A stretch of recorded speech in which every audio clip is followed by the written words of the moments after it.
भूतकाल और भविष्य काल दोनों जिंदाबाद।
हेलो, पहले बात समझिए। हेलो, आपके सामने मैं ठोस गया हूँ, ठीक है, बात समझिए। हेलो, पहले हमारी बात समझिए। आप है मुंदरी का भाई, इतना गरम लाल पियर होता रहा।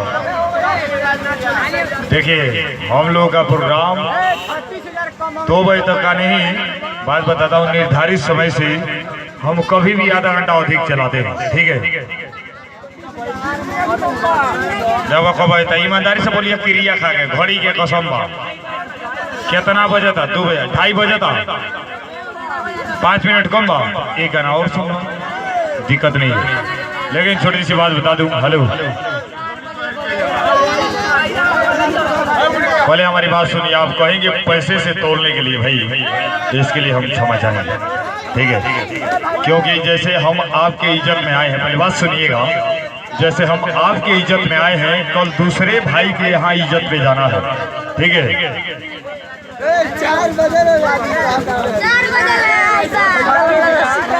4 में कौन है, कोई का ही होला। अरे कौन सा पूछा था चश्मा लू सर, बोलिए।